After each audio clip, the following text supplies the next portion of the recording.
Hello, I am shell. और आज हम जो प्लांट फिजियोलॉजी में जो ट्रांसपोर्टेशन टॉपिक चल रहा है, ट्रांसपोर्टेशन इन प्लांट, उसका सेकेंड पार्ट कंप्लीट करेंगे। इसके पहले फर्स्ट पार्ट में हमने दैट इज रूट किस तरीके से वाटर एब्जॉर्ब करती है, वहाँ एंडोडर्मिस का क्या रोल है, किस तरीके से एंडोडर्मिस स्क्रीनिंग करती है कि किस चीज़ को अंदर भेजना है और अंदर जो मिनरल्स चले गए उनको वापस नहीं आने देती है, मतलब लीक नहीं होने देती। ये सारी चीज़ें हमने देखी थी।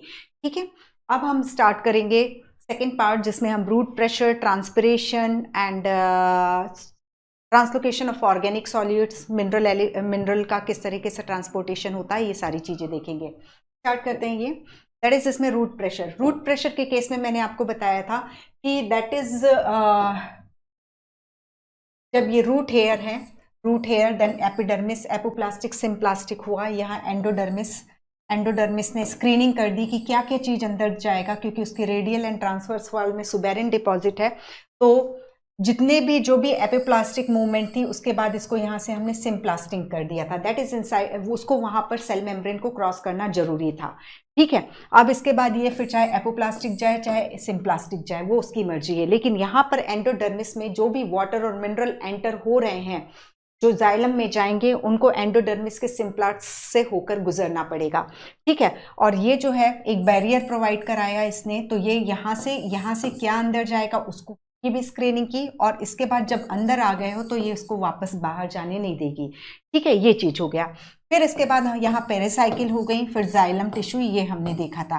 तो यहाँ पर जो जाइलम टिश्यू के चारों ओर जो पेरिसाइकिल्स वगैरह हैं, वो एक्टिवली एंड पेसिवली, मतलब यदि यहाँ किसी आयंस का कंसंट्रेशन ज़्यादा है तो वो पेसिवली चला जाएगा या फिर एक्टिवली जाएगा, या यहाँ कॉन्सेंट्रेशन कम है और ऑलरेडी जाइलम में आयंस का कॉन्सेंट्रेशन ज़्यादा है तो ये एक्टिवली यहाँ भेज दिया जाएगा।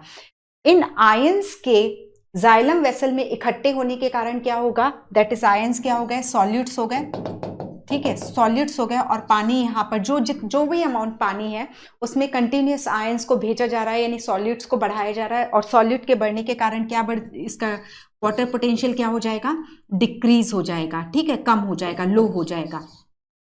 ओके, और जबकि इन सेल्स का वाटर पोटेंशियल, इसको की जो सराउंडिंग सेल्स हैं, जाइलम एलिमेंट्स को जो सराउंड कर रही हैं, उनका वाटर पोटेंशियल ज़्यादा होगा, जिसके कारण पहले तो आयंस आए, एक्टिवली आए चाहे पेसिवली आए, पर उनके कारण जाइलम में जो वाटर है उसका वाटर पोटेंशियल कम हो गया, डिक्रीज हो गया, इसलिए जाइलम की तरफ पानी भेजा गया। ठीक है, वाटर की मूवमेंट वाटर पोटेंशियल के अकॉर्डिंग होगी।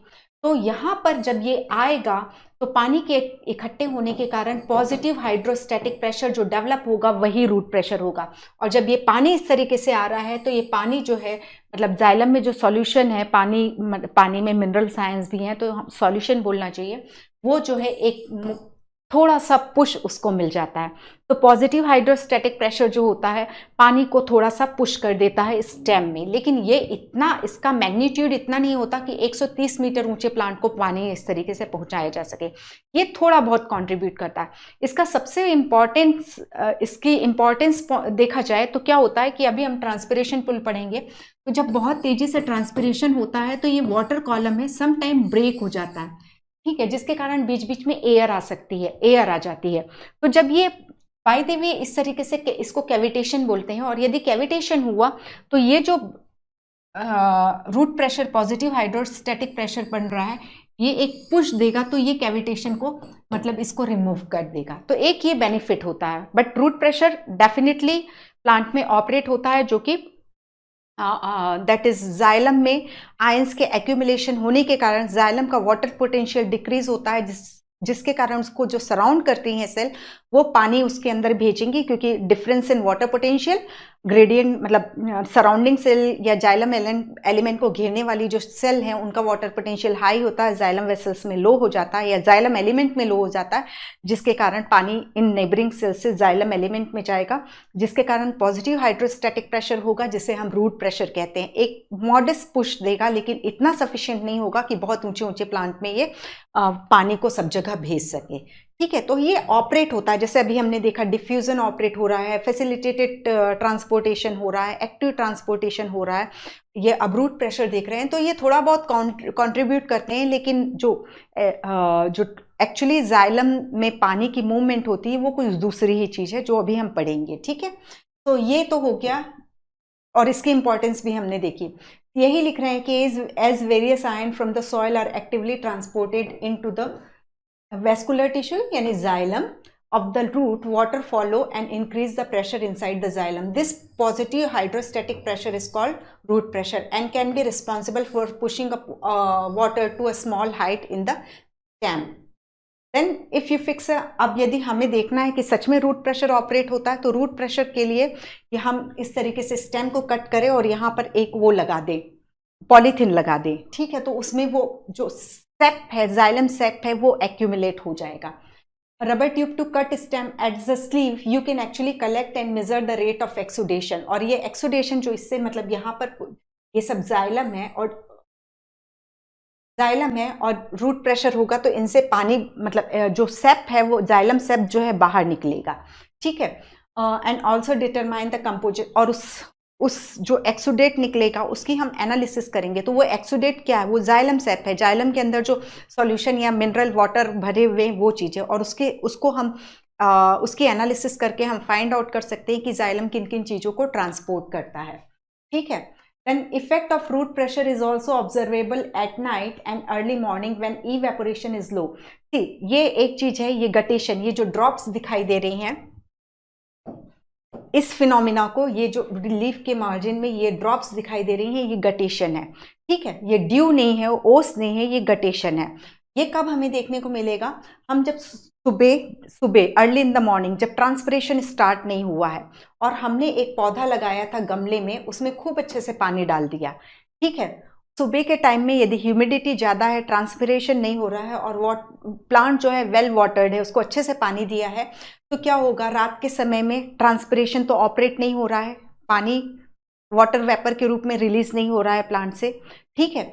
और तो उस समय क्या होगा कि ये जो रूट प्रेशर है, तो ये लीफ है, लीफ की मिडरिब है और ये यहाँ, ठीक है। तो यदि जैसे मैं ऐसे लीफ बनाऊं, लीफ को देखें तो ये मिडरिब है, यहाँ पर जाइलम वेंस वगैरह हैं, ये सारी वेंस हैं। तो ये रूट प्रेशर, ये इसका स्टेम होगा, तो ये रूट प्रेशर से पानी पुश हुआ, इनमें पानी पुश हुआ, तो ये बाहर, ये वेन से पानी बाहर धके मतलब पुश कर दिया जाएगा। तो यहाँ पर ये पेरेन्काइमा सेल्स हैं, इन्हें हम एपिथम कहते हैं, और यहाँ पर ओपनिंग होती है जिसे हम ओपनिंग होती है, और इस ओपनिंग में इस तरीके से ये वाटर ड्रॉपलेट्स का बनना दिखाई देता है, ठीक है। तो एग्जैक्टली ये जो है ये गटेशन की फिनोमिना है जो रूट प्रेशर के कारण देखने को मिलेगी, तब देखने को मिलेगी जब ट्रांसपिरेशन नहीं हो रहा है या बिल्कुल लो हो रहा है और वेल वाटर्ड प्लांट है और रिलेटिव ह्यूमिडिटी, एटमॉस्फेयर काफ़ी ह्यूमिड है, एटमॉस्फेयर में वाटर वेपर काफ़ी अमाउंट में प्रेजेंट है, तो ट्रांसपिरेशन नहीं हो रहा है, और लेकिन पानी तो आता ही जा रहा है जाइलम में, तो वो कहाँ जाएगा, वो इस तरीके से बूंद के रूप में निकलता है। तो यहाँ पर ये याद रखिए, ये लूजली सेल्स पेरेन्काइमेटस सेल्स हैं, इनके लिए जो हम टर्म यूज करते हैं ये एपिथम होती है, ठीक है। ये जो होता है ये हाइडेथोड होता है। ये फिनोमिना जो है ये गटेशन कहलाती है। गटेशन का कारण positive hydrostatic pressure, that is root pressure है, ओके। और रूट प्रेशर क्यों डेवलप हुआ था, क्योंकि जो जाइलम है, जाइलम में कंटिन्यूसली आयंस को डाला जा रहा था, और जिसके कारण ये हाइपरटोनिक होता जा रहा था, तो यहाँ पानी आता जा रहा था, और ये इसके कारण जो पॉजिटिव हाइड्रोस्टैटिक प्रेशर हो रहा था वो एक हाइट तक पानी को जाइलम कॉलम में ऊपर कर रहा था, ठीक है। तो ये चीज है, और इसका यही चीज बोल रहा है वो, that is effect of root pressure is also observable at night and early morning when evaporation is low and excess water collect in the form of droplet around a special opening of vein near the tip of the grass blade and leaf of many herbaceous plant. This water loss in its, हाँ, guttation जो है वो water liquid form में water loss है, जबकि transpiration जो है वो लिक्विड फॉर्म में नहीं है, वो गैशियस फॉर्म में, दैट इज वाटर वेपर के फॉर्म में वाटर लॉस है, ठीक है। और इस फिनोमिना को हम गटेशन कहते हैं, okay. Root pressure can at best only provide a modest push in the overall process of water transport. इसका बेनिफिट हमने देख लिया था कि the greatest contribution of root pressure may be to re-establish the continuous chain of water column in the xylem, which often break under the enormous tension created by transpiration, वो हम देखेंगे, अभी इस चीज को बात करेंगे। अभी हालांकि हमने देखा है कि ट्रांसपिरेशन बहुत तेजी से हो रहा है और रूट उतनी तेजी से वाटर एब्जॉर्ब करके जाइलम में नहीं डाल पा रही है, तो उस केस में क्या होता है, जो वाटर कॉलम, जो एक वाटर कॉलम जनरेट होता है, ये वाटर कॉलम है, ठीक है। यहाँ से मान लो ट्रांसपिरेशन 100 लीटर, बहुत ज्यादा बोल रही हूँ ना, 10 litre water at transpiration rate है, उस रेट से नहीं, ये मान लो 75 ही एब्जॉर्ब कर रही है, तो क्या होगा, ये वाटर कॉलम जो कंटिन्यूस था ये 20 से टूट जाएगा, एयर आ जाएगी, दिस इज कॉल्ड कैविटेशन। और जब नॉर्मल सिचुएशन आएगी तो ये मतलब फिर वाटर का रात के समय जब ट्रांसपिरेशन नहीं हो रहा है और रूट कंटिन्यूस वाटर एब्जॉर्ब कर रही है, तो एक मॉडेस्ट पुश दे करके इस कैविटेशन को गायब कर देगी, ठीक है। जो ब्रेक हुआ है कॉलम उसको हटा देगी। तो यही इसका एक इम्पॉर्टेंस देखने को मिलता है। एंड हर्बेशियस प्लांट में ऑब्वियसली लिटिल बिट काउंट करेगा ये। Root pressure does not account for the majority of water transport, most plant meet their need by transpiration pull. बहुत ट्रांसपिरेशन पुल सुन रहे हैं ना, इसकी बहुत बड़ी महिमा है कहना चाहिए। अभी ट्रांसपिरेशन पुल सिंपल सा है, देखो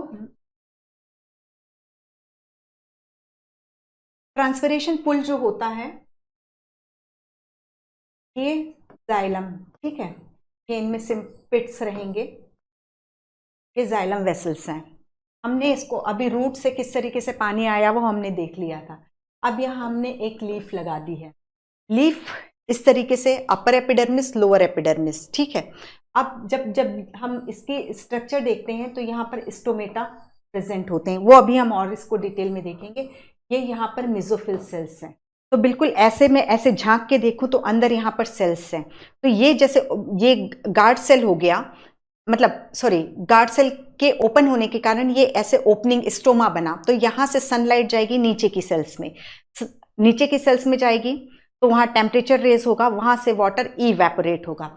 अब जैसे ये सेल्स है, इनकी सेल वॉल है, ठीक है, सेल वॉल में भी मतलब सेल में से पानी निकला यहाँ पे है, अभी इतना ही समझिए। इस पे सनलाइट पड़ी और इससे वाटर वेपर बन करके रिलीज हुई, ठीक है। अब वाटर की क्वालिटी क्या है, उसमें एडहेसिव कोहेसिव फोर्स होता है। क्यों होता है, क्योंकि उसमें हाइड्रोजन बॉन्ड होता है, ठीक है। एक वाटर मॉलिक्यूल जो है दूसरे वाटर मॉलिक्यूल से हाइड्रोजन बॉन्ड से बहुत ही स्ट्रांग जुड़ा रहता है। तो हम हमेशा अब देखते हैं कहीं पे एक जगह पानी गिरा और हम बचपन में बहुत खेलते थे, इसको ऐसे लाइन बना दो, फिर देखते थे कि पानी उधर ही चला गया।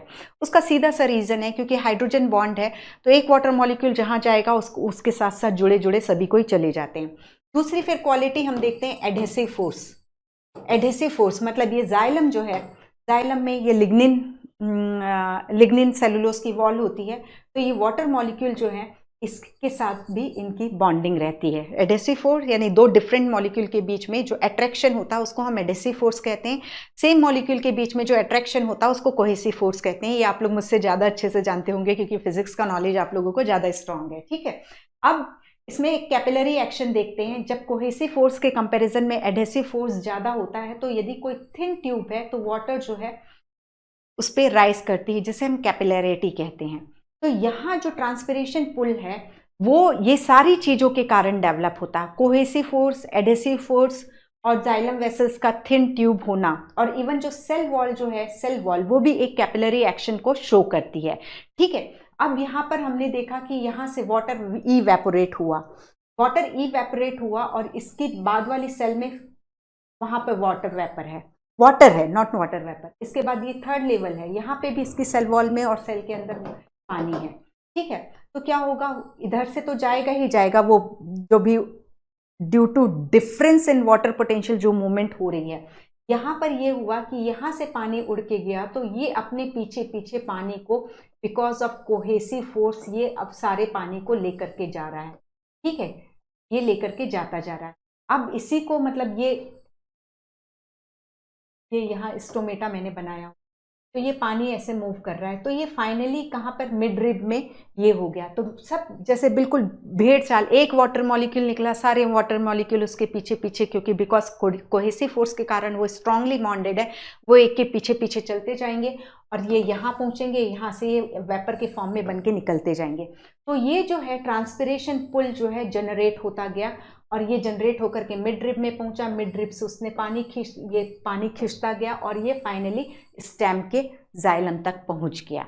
ठीक है, तो simple cohesive force, adhesive force, capillary action. Adhesive force के कारण ये मतलब जाइलम वेसल्स जो हैं कैपिलरी के समान काम करेंगी, जिसके कारण उसमें भी पानी चढ़ेगा और ये सेल वॉल के में भी ये पानी ऊपर चढ़ता जाएगा। तो एक तो कोहेसिव फोर्स के कारण, फिर एडहेसिव फोर्स के कारण। एडहेसिव फोर्स के कारण क्या होगा कि ये जो पानी का कॉलम है वो इसमें प्रॉपरली मेंटेन रहेगा। ठीक है, मतलब बिल्कुल सपोर्ट लेकर के चढ़ता जा रहा है, ये चीजें। और capillary action, that is adhesive force is more than cohesive force. तो मतलब लिग्निन और लिग्निन एंड वाटर मॉलिक्यूल के बीच लगने वाला फोर्स ज़्यादा है, तो थिन कैपिलरी में वाटर लेवल जो है वो राइज करता जाएगा। ओके, सो ये चीज है। अब ये जो पुल है एक खींचता जा रहा है, यहाँ से एक सक्शन प्रेशर है कि यहाँ पानी को वेपर बना के उड़ा दिया जा रहा है और वहाँ से कंटिन्यूस पानी की सप्लाई उसको मतलब बिकॉज ऑफ कोहेसिव फोर्स वो कंटिन्यूस मेंटेन है। और ये पूरा एक सेक्शन ऐसे जनरेट होता है यहाँ से लेकर के लीफ। ठीक है, यही है ट्रांसपिरेशन पुल। तो ट्रांसपिरेशन पुल में एक तो हमने देखा ट्रांसपिरेशन हो रहा है, तो किसके बारे में हमें पढ़ना पड़ेगा, दैट इज गार्ड सेल के बारे में पढ़ना पड़ेगा। ठीक है, कि गार्ड सेल ऐसा क्यों कर रही है।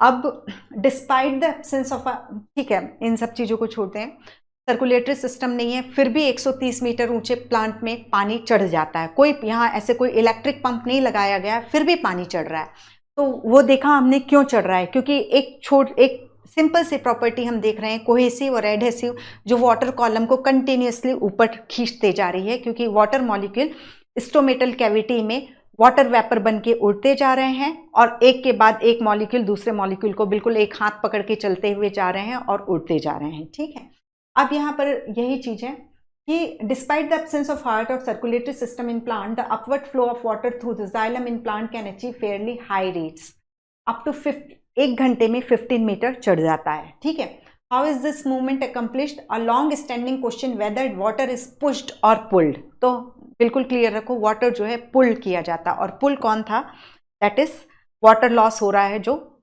स्टोमेटल कैविटी से, दैट इज ट्रांसपिरेशन प्रोसेस।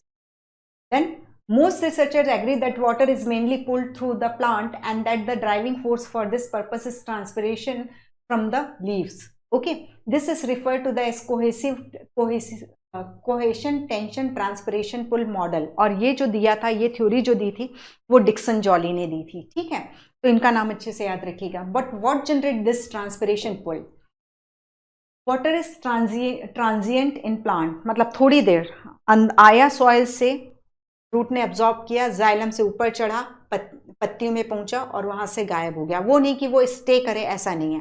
मतलब आप एक इमेजिन कर लो कि यदि 100 लीटर वाटर प्लांट एब्जॉर्ब कर रहे हैं तो 99 लीटर वाटर को वो इवेपोरेट कर देंगे। एक तो बहुत अच्छी सी चीज है कि यहाँ ये पूरा ट्रांसपिरेशन पुल से हो रहा, एटीपी कहीं नहीं खर्च करनी पड़ती। नहीं तो एक तो पहले पानी को एटीपी खर्च करके अंदर लाओ और फिर उसके बाद वो कुछ काम भी नहीं करे, पूरा की पूरा इवेपोरेट हो जाए। मतलब एक ट्रांसपिरेशन जो है एग्जैक्टली एक नेसेसरी एविल है, वो होना जरूरी है, वो नहीं होगा तो बहुत सारी प्रॉब्लम्स होंगी। ठीक है, तो हम ये तो देख रहे हैं कि ट्रांजिएंट है, मतलब रुकता नहीं है, चला जाता है। ठीक है, जैसे कि पैसा आता है और खर्च हो जाता है, वैसे पानी प्लांट के लिए मनी हो गया, एक तरीके से आएगा और निकल जाएगा। ठीक है, water is transient in plant. Less than 1% of the water reaching the leaves is used in photosynthesis and plant growth. सिर्फ 100 लीटर में से 1 लीटर बेचारे अपनी मेटाबॉलिज्म में यूज करेंगे, 99% को इवेपोरेट करा देंगे। Most of it is lost through the stomata in the leaves. This water loss is known as transpiration. और ये ट्रांसपिरेशन हो रहा है, ये हम कोबाल्ट क्लोराइड पेपर के थ्रू पता कर सकते हैं। कोबाल्ट क्लोराइड पेपर के थ्रू यही रहता है कि हमने देखा था कि आइसोबाइलेटरल लीफ जो होती है उनकी दोनों सरफेस पर इक्वल स्टोमेटा होते हैं। ठीक है, और जबकि जो डाइकॉट लीफ होती हैं, जिसे हम डॉर्सी वेंट्रल लीफ कहते हैं, उनकी लोअर सरफेस पर स्टोमेटा ज़्यादा होते हैं as compare to upper surface. तो हम क्या करेंगे, कोबाल्ट क्लोराइड को ये इस तरीके से कोबाल्ट क्लोराइड की स्ट्रिप, मतलब सिंपल सा इसको इस तरीके से किया जाता है कि ये जैसे कोबाल्ट क्लोराइड की स्ट्रिप है, ठीक है, उसको हमने एक ग्लास स्लाइड पे लगाया और लगाने के बाद हमने उसको टेपिंग कर दी और इस तरीके से फिक्स कर दिया, एक ऊपर की साइड पे कर दी, ये अपर, ये लो डॉर्सल सॉरी ये एबेक्सियल या वेंट्रल साइड है सपोज, और ये डॉर्सल साइड है। तो स्टोमेटा इसके अंदर, यहाँ पर स्टोमेटा है, स्टोमेटा से वाटर वेपर निकलेगी, वो वाटर वेपर कोबाल्ट क्लोराइड के साथ रिएक्ट करके इसको रेड कलर में, पिंकिश रेड में चेंज कर देगी और ये भी चेंज हो जाएगा। तो यदि हम डॉर्सी वेंट्रल लीफ में देख रहे हैं तो वेंट्रल सरफेस वाली स्लाइड जो है वो बहुत तेजी से रेड हो जाएगी, क्योंकि वहां नंबर ऑफ स्टोमेटा ज्यादा है तो ज्यादा वाटर वेपर निकलेगी, तो कोबाल्ट क्लोराइड जो है की स्ट्रिप जो है जल्दी से ही रेड कलर में चेंज हो जाएगी। जबकि upper surface that is dorsal surface में नंबर ऑफ स्टोमेटा बहुत कम होते हैं, ऑलमोस्ट नील के बराबर होते हैं, तो वो बहुत देर में ही टर्न होगी या हो भी नहीं यदि उस एरिया में स्टोमेटा नहीं है तो। ठीक है, तो कोबाल्ट क्लोराइड की स्ट्रिप का जो कि किस सरफेस में स्टोमेटा ज़्यादा है कम है, और उसको फाइंड आउट करने के लिए इसका यूज किया जाता है। देन ट्रांसपिरेशन,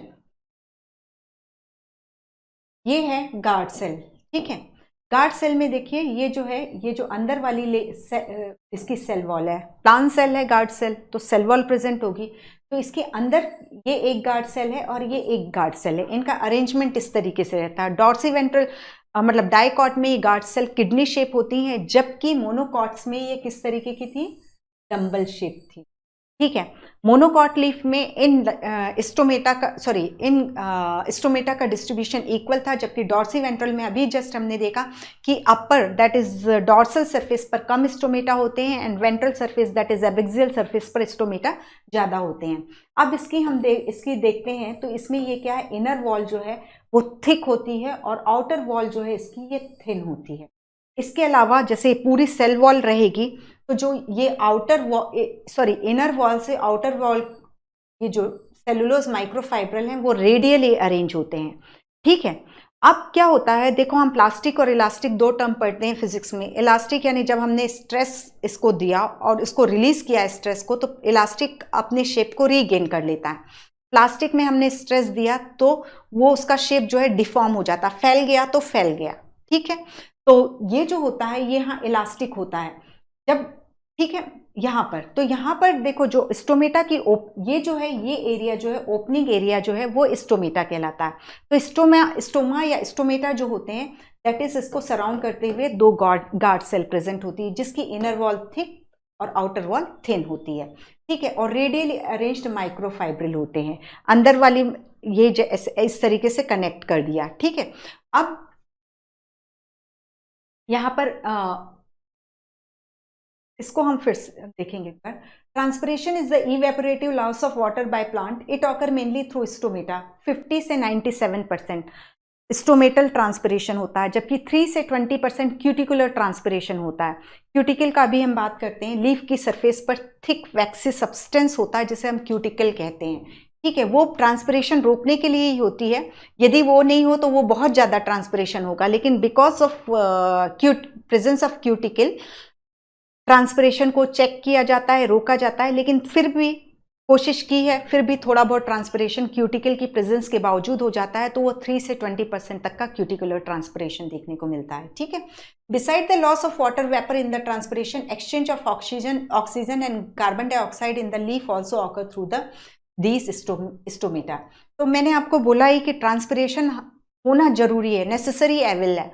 क्यों? क्योंकि यही खुलेगा तो गैसियस एक्सचेंज होगा। गैसियस एक्सचेंज, यूकैरियोटिक सेल है, एरोबिक रेस्पिरेशन के लिए उसको ऑक्सीजन चाहिए, लीफ की सेल है उनको फोटोसिंथेसिस के लिए कार्बन डाइऑक्साइड चाहिए। तो ये गैसियस एक्सचेंज के लिए डोर जो है, गैस को आने के लिए जो डोर चाहिए वो स्टोमेटा ही होते हैं। Normally stomata are open in the day time and close during the night. The immediate cause of the opening और closing of stomata is a change in the turgidity of guard cell. ठीक है, the inner wall of the each guard cell toward the pore और stomatal aperture is thick and elastic. ठीक है, then when turgidity increases with in the, ये कैसे होती है इसकी मैकेनिज्म हम पढ़ेंगे अभी। When turgidity increases within the two guard cell flanking each stomatal aperture or pore, the thin outer wall bulge out and force the inner wall into a crescent shape.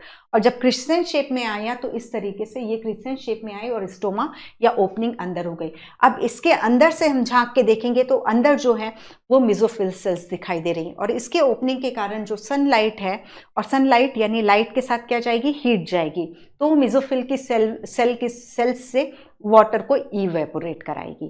ठीक है, तो opening of the stomata is also added due to the orientation of microfibril in the cell wall of the guard cell, which is radially arranged. Cellulose microfibril are oriented radially rather than longitudinally.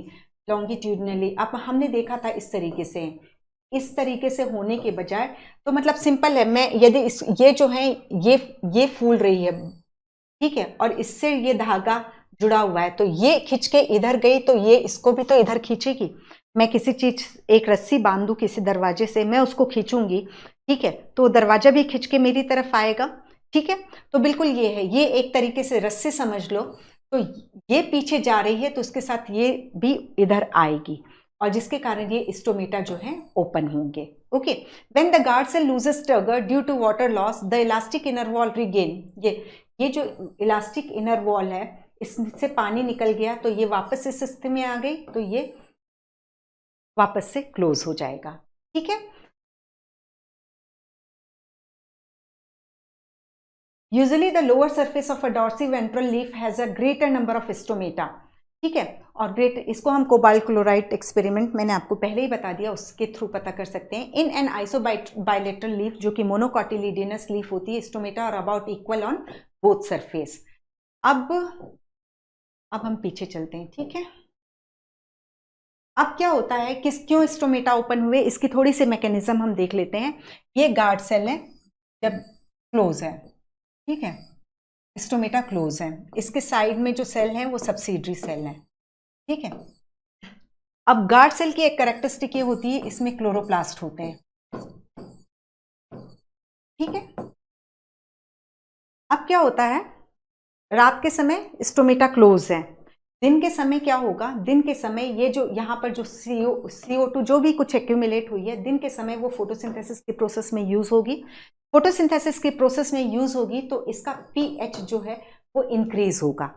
देखो, CO2 जब कभी भी रहेगी वो H2O के साथ react होकर के कार्बोनिक एसिड बनाएगी, कार्बोनिक एसिड बाइकार्बोनेट और हाइड्रोजन दैट इज प्रोटॉन में डिसोसिएट होगा, जिसके कारण pH जो है एसिडिक हो जाता है। दिन के समय CO2 का एक्यूमुलेशन ही नहीं हो रहा, CO2 गार्ड सेल के जो क्लोरोप्लास्ट हैं उन्होंने फोटोसिंथेसिस में यूज कर लिया, तो pH क्या हो गया, इंक्रीज हो गया। अब pH इंक्रीज हो गया तो एक एंजाइम है फॉस्फोइनॉल पायरुवेट कार्बोक्सिलेज, वो क्या करता है, अल्कलाइन pH पे स्टार्च को मैलिक एसिड में, मतलब ऑर्गेनिक एसिड में कन्वर्ट कर देता। हम यहाँ इसको मैलिक एसिड ले रहे हैं। ठीक है, मैलिक एसिड डिसोसिएट होगा मैलेट आयन प्लस प्रोटॉन में। ठीक है, अब क्या किया जाएगा, ये प्रोटॉन्स जो हैं उनको एक्टिवली ट्रांसपोर्ट कर दिया जाएगा सब्सिडरी सेल में। उसको बैलेंस आउट करने के लिए पोटेशियम आयंस जो हैं अंदर आ जाएंगे। अब पोटेशियम आयन अंदर आ गए तो इसका वाटर पोटेंशियल जो है, मतलब ये हाइपरटोनिक हो गया तो वाटर पोटेंशियल डिक्रीज हो गया, या बिल्कुल सिंपल लैंग्वेज में बोले तो osmotic pressure, not potential, osmotic pressure increase हो गया। ठीक है, यानी ये क्या हो गया, ये गार्ड सेल के अंदर का माहौल जो है हाइपरटोनिक हो गया और इनका क्या हो गया, हाइपोटोनिक हो। पानी इससे चला गया, गार्ड सेल में एंडोऑस्मोसिस हो गई। गार्ड सेल में एंडोऑस्मोसिस हुई, प्रोटोप्लाज्म एक्सपांड हुआ, टर्जिड हुई, तो ये बल्ज हुई और इसकी वजह से ये जो है, ये इससे इनर वॉल जो है रेडियली ओरिएंटेड माइक्रोफाइब्रिल ने उसको भी खींच लिया, क्रिस्टेंट शेप हो गया, स्टोमेटा ओपन हो गया। ठीक है, गैसियस एक्सचेंज चालू हो गया, फोटोसिंथेसिस चालू हो गई, सब कुछ काम होने लगा। रात के समय क्या हुआ, रात के समय एक मतलब एब्सिसिक एसिड का भी रोल है। रात के समय फोटोसिंथेसिस होगी नहीं, CO2 एक्यूमुलेट होगा, CO2 एक्यूमुलेट हुआ, वही एसिडिक pH हो गया। तो हमने क्या देखा था, दिन के समय ये प्रोसेस देखी थी कि PEPC जो है फॉस्फोइनॉल पायरुवेट कार्बोक्सिलेज ने स्टार्च को ऑर्गेनिक एसिड में कन्वर्ट किया, ऑर्गेनिक एसिड डिसोसिएट हुआ मैलेट एंड हाइड्रोजन में, हाइड्रोजन को एक्टिवली भेज दिया गया सब्सिडरी सेल में, उसकी जगह पोटेशियम को अंदर लिया गया, जिसके कारण गार्ड सेल हाइपरटोनिक हो गया, जिसके कारण और एंडोऑस्मोसिस हुई, और जिसके कारण एंडोऑस्मोसिस के कारण डिफरेंशियली स्ट्रेचिंग हुई और ओपन हो गया स्टोमा। ठीक है, रात के समय फोटोसिंथेसिस नहीं हुई, CO2 एक्यूमुलेट हुई, एनवायरमेंट एसिडिक हो गया।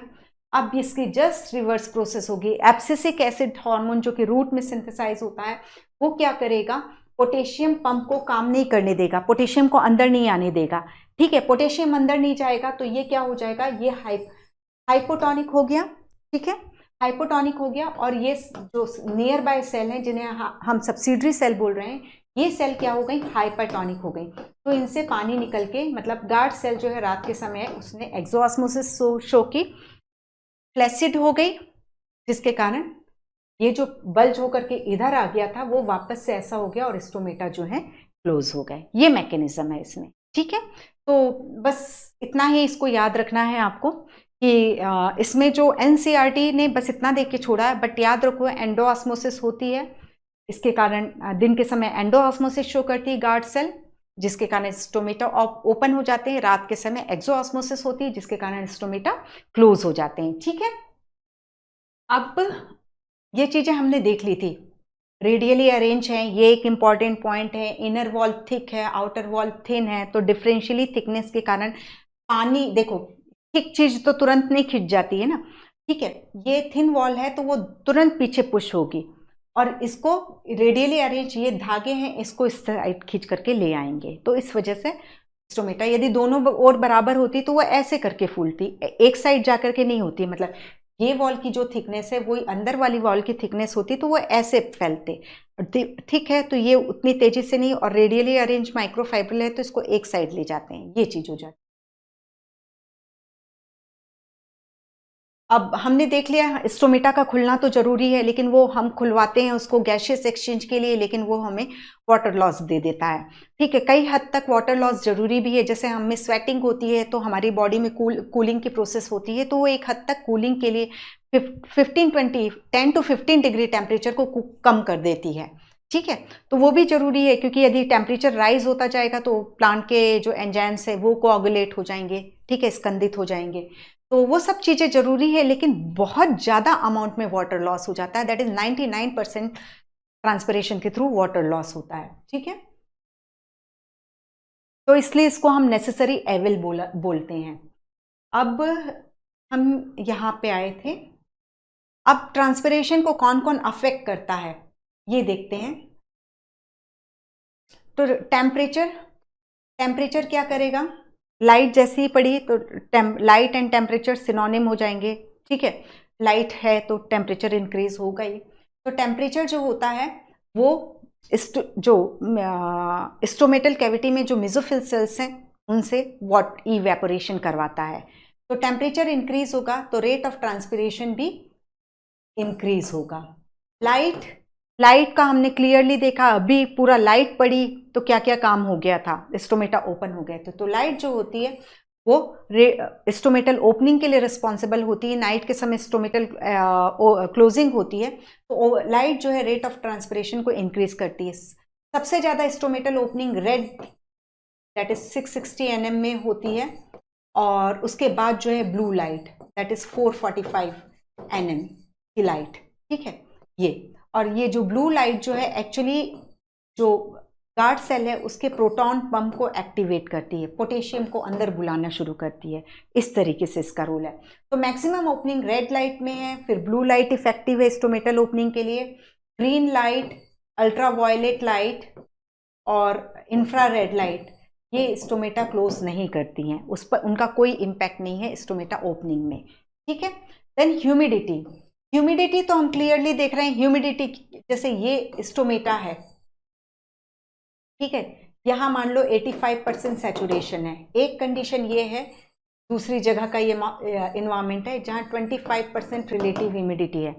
ठीक है, रिलेटिव ह्यूमिडिटी यानी कितनी मॉइस्चर वाटर वेपर एयर में है। ठीक है, यहाँ पर बहुत ज्यादा वाटर वेपर एयर में है और यहाँ पर कम है। और तो यहाँ जब रिलेटिव ह्यूमिडिटी कम होती है तो रेट ऑफ ट्रांसपिरेशन बहुत फास्ट होता है। और यदि ह्यूमिडिटी यहाँ पे भी मान लो उतनी ही ह्यूमिडिटी, यहाँ सपोज ले लो 80 है, तो यहाँ पर 80% ह्यूमिडिटी है सब स्टोमेटल कैविटी में। मेसोफिल सेल्स हैं ना यहाँ पे नीचे, ठीक है, उनकी सेल वॉल में हमने देखा कि वाटर जो है था, ये वाटर यहाँ तक आया, ये लाइट पड़ी तो ये वेपर के फॉर्म में बन के निकला। तो सब एस्ट्रोमेटल कैविटी में सपोज 80% ह्यूमिडिटी है और आउटर एटमॉस्फेयर में 25% है, तो काफ़ी स्टीप डिफरेंस है, काफ़ी डिफरेंस है, तो रेट ऑफ ट्रांसपिरेशन बहुत फास्ट होगा। जबकि इस केस में 5% का ही डिफरेंस है, तो जब रिलेटिव मतलब ह्यूमिडिटी में डिफरेंस, वेपर ग्रेडियंट में डिफरेंस कम होता है तो रेट ऑफ ट्रांसपिरेशन स्लो होता है, और यदि वेपर ग्रेडियंट में डिफरेंस ज़्यादा होता है substomatal cavity and outer environment में, तो रेट ऑफ ट्रांसपिरेशन बहुत फास्ट होता है। ठीक है, विंड स्पीड क्या काम करेगी? विंड स्पीड देखो, यहाँ पर ट्रांसपिरेशन हुआ, फिर से नया में ट्रांसपिरेशन हुआ तो यहाँ वाटर वेपर एक्यूमुलेटेड है।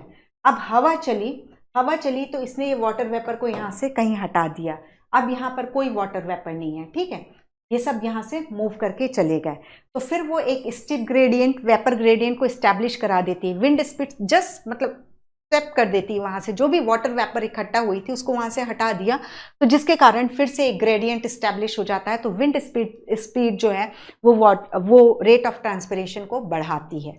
ठीक है, तो यहाँ पर जो इन्होंने दिया है वह टेम्परेचर बढ़ाएगा। लाइट में हमने देख लिया कौन सी है। ह्यूमिडिटी, यदि ह्यूमिडिटी ज़्यादा है एनवायरनमेंट में तो रेट ऑफ ट्रांसपिरेशन स्लो होगा, और ह्यूमिडिटी कम है तो रेट ऑफ ट्रांसपिरेशन ज़्यादा होगा। विंड स्पीड किस तरीके से काम करती है वो हमने देखा। Then transpiration driven ascent of xylem sap depend mainly on the following physical property of water. अब कौन से, दैट इज कोहेशन हमने देखा वाटर का। हे, माफ कीजिए बीच में डिस्टर्ब करने के लिए। तो कैसा लगा आपको ये लेक्चर? अच्छा लगा तो चलो चैनल सब्सक्राइब करते हैं और बेल आइकन प्रेस करते हैं। औरों तक पहुंचाने में हमारी मदद कीजिए, शेयर कीजिए और सब्सक्राइब कीजिए, क्योंकि बायो मेंटर्स आपका अपना परिवार है। बाय बाय, चलो कंटिन्यू करते हैं। मॉलिक्यूल के लिए attraction due to hydrogen bond, दूसरा एडेशन देखा, attraction of water molecule to polar surface. ठीक है, जैसे लिग्निन सेलुलोज की बात की, जो सेल वॉल है उसमें जो एडहेयर होते हैं। Then surface tension, water molecule are attracted to each other in the liquid phase. जो सरफेस टेंशन होता है वो लिक्विड फेज में हमें ज़्यादा देखने को मिलता है as compare to gaseous phases. ठीक है, अब this property give water high tensile strength and ability to resist a pulling force and high capillarity. ठीक है, the ability to rise in a thin tube, ये बोलना चाह रहा है कि जैसे ये सारी चीज़ें cohesive force, adhesive force and liquid phase में वो सरफेस टेंशन जो है, यहाँ पर जो भी पुलिंग फोर्स है जो कि ट्रांसपिरेशन है। ठीक है, तो अब ये ऐसा नहीं होगा कि ये जो वाटर मॉलिक्यूल है ये सब इस पुलिंग फोर्स है तो ऐसा टूट के अलग अलग नहीं होंगे। इन सब चीज़ों के कारण ये वाटर कॉलम जो है ना ब्रेक नहीं होता है, ये बिल्कुल साथ साथ ऊपर चढ़ता जाएगा। तो वही बोल रहा है रेजिस्ट पुलिंग फोर्स, ये नहीं कि वो आगे नहीं बढ़ेंगे, पुलिंग हो रही है लेकिन पूरे वाटर कॉलम को ऊपर लेकर के जा रही है due to cohesive force, adhesive force. ठीक है, और in plant capillarity is aided by the small diameter of the tracheary element, the tracheids and vessel. तो ये जो है ये ट्रैकिड एंड वेसल के जो नैरो डायमीटर होता है, तो इसके कारण ये adhesive force that is lignin and water molecule के बीच में ज़्यादा होता है, तो ये जो है ये कैपिलरी में ये राइज करता जाता है वाटर। ठीक है, तो जो चीज़ें रिस्पॉन्सिबल हैं that is cohesive force, adhesive force, capillarity और सरफेस टेंशन, ये सब चीज़ें रिस्पॉन्सिबल होती हैं। और सिंपल है, यहाँ पर हमने एक चीज़ क्लियर रखो कि जैसे ये मेसोफिल सेल की सेल वॉल है, सेल वॉल पे ही तो सबसे पहले जो भी पड़ेगा पानी मतलब वही तो सबसे पहले गर्म होगा ना, और वहीं से तो वाटर लॉस होगा, यहाँ से वाटर लॉस होकर के ये एयर में चला गया। ठीक है, ये गार्ड सेल थी, तो ये जो है एक कंटिन्यूस कॉलम करेगा। अब यहाँ पर इसका वाटर पोटेंशियल जो है लोएस्ट होगा, इस मेसोफिल सेल का लोएस्ट होगा, सबसे कम एनर्जी होगी, तो ये फिर इससे पानी सक करेगी। पानी यहाँ से फिर ये कहाँ पहुँच जाएगा, सेल वॉल पे पहुँच जाएगा। इस एपोप्लास्टिक मूवमेंट तो जा ही रही है, इसके अलावा सिम्प्लास्टिक मूवमेंट, और ये जो है कंटिन्यूस लीफ से फिर स्टेम से फिर ये रूट, तो इस तरीके से पूरा मास फ्लो जो है चलता जाएगा। ओके, तो ये चीज है एसेंट ऑफ सेप, ये हमने देख लिया था। Then the process of photosynthesis require water, मालूम ही है फोटोसिंथेसिस या कोई भी मेटाबॉलिज्म के लिए वाटर की रिक्वायरमेंट है। The system of xylem vessel from the root to leaf vein can supply the needed water. But what force does a plant use to move water molecule into the leaf parenchyma cell where they are needed? अभी हमने देख लिया है but ये बोल रहे हैं तो हम फिर से पढ़ रहे हैं, ठीक है। As water evaporate through the stomata, stomata से निकल करके बाहर जाएगा क्योंकि स्टोमेटल कैविटी में लाइट पड़ी है जिसके कारण वहाँ का स्टोमेटल कैविटी में, सब स्टोमेटल कैविटी में लाइट पड़ी, टेम्परेचर राइज हुआ तो जो सेल वॉल में पानी था वो इवेपरेट हुआ और जिसने एक पुल को क्रिएट किया है, ठीक है। As water evaporate through the stomata since the thin film of water over the cell, ठीक है, cell wall over the cell is continuous, it result in pulling of water molecule by molecule into the leaf from the xylem. Also because of lower concentration of water vapor in the atmosphere as substomatal cavity के comparison में पानी क्यों, water vapour क्यों बाहर जा रही है, क्योंकि सबस्टोमेटल कैविटी में मैंने जो इमेज बनाई थी 85-80 लिया था, उसको जस्ट रिवर्स लीजिए, ठीक है। ये फिर से मैं बना रही हूं इसको। समटाइम जब करते जाओ तो क्लिक होता है लेकिन हाँ कहाँ क्या गलत हो गया, ठीक है। यहाँ पर 85% वाटर वेपर है और यहाँ पर 80% है, या 85% है और यहाँ 25% है। तो high vapour gradient, high vapour pressure यहाँ पर है, कम यहाँ पर है, तो इस वजह से ये निकल रहा है। ये जो है सब स्टोमेटल कैविटी है जहाँ पर मेसोफिल सेल्स में लाइट पड़ रही है और इनकी सेल वॉल से इस तरीके से पानी निकल करके उड़ता जा रहा है, ठीक है। तो इसको ध्यान रखिए, वो जो 80-85 उल्टा उसको जो अभी बताया, दिस इज राइट, ओके। नहीं तो फटाफट लिखना चालू हो जाता है ये कैसे, तो वो ये होगा, okay. As water evaporate, sorry हम यहाँ आते हैं। Also because of lower concentration of water vapour in the, बाहर जो है वाटर वेपर कम है, सब स्टोमेटल वाटर कैविटी में वाटर वेपर ज़्यादा है, इस वजह से water vapour substomatal cavity से निकल करके एटमॉस्फेयर में चला जाता है, हाँ। और यही जो है एक ट्रांसपिरेशन पुल को क्रिएट करता है, ये हम कई बार को हमने कर लिया है, ठीक है। अब इसको थोड़ा सा यहाँ पर ये, क्योंकि थोड़ा इमेज, ये स्टोमेटा है, ठीक है, ये हो गई सबस्टोमेटल कैविटी हो गई, ये मेसोफिल सेल्स हैं, ठीक है। ये मेसोफिल सेल ऊपर तो पेलिसेड स्पॉन्जी पेलिसेड पैरेन्काइमा है, नीचे ये स्पॉन्जी पैरेन्काइमा ले लो, ठीक है। यहाँ से जो भी लाइट या हीट यहाँ गई, इनसे इनकी जो सेल वॉल में है उससे पानी निकल के बाहर आया, यहाँ इधर आया और यहाँ से ये निकल करके बाहर गया। अब ये सब कनेक्शन में है, ठीक है, ये सब कनेक्शंस में है। ये फाइनली पानी कहाँ से विड्रॉ कर, वहाँ कहाँ से आता जाएगा, जाइलम से, जाइलम से पानी पहुँचेगा इनमें, और ये जाइलम फिर इसके नीचे ले लो पूरा जाइलम, और फिर ये नीचे जाइलम आ गया और ये रूट, तो ये जो है एक पुल जो है पूरा क्रिएट होता जाएगा, ओके। देन ये लिखा हुआ है, water movement in the leaf, evaporation from the leaf set up a pressure gradient between the outside air and the air space of the leaf. The gradient is transmitted into photosynthetic cell and on the water filled xylem in the leaf vein. सब एक के पास एक हैं, सब connection में हैं, तो इस तरीके से ये जो है जो एक के बाद एक के पास, मतलब पानी बिल्कुल वो है कि एक कहीं जा रहा है तो उसके पीछे पीछे वाटर मॉलिक्यूल जाते जाते हैं, और यही कारण है कि एक ट्रांसपिरेशन पुल जनरेट हो पाता है, okay. Measurement reveal that the force generate, मतलब जो ट्रांसपिरेशन पुल होता है वो 130 मीटर ऊंचे पौधों में भी पानी, ट्रीज में भी पानी को ऊपर चढ़ाने में कैपेबल होता है। Transpiration and photosynthesis compromise.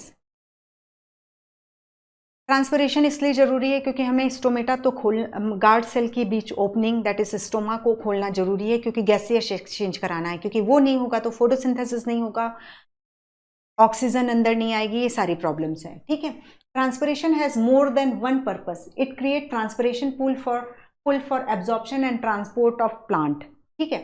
अब इतने ऊपर ये ट्रांसपिरेशन पुल क्रिएट हो रहा है, तभी तो 130 मीटर ऊंचाई तक पानी चढ़ पा रहा है।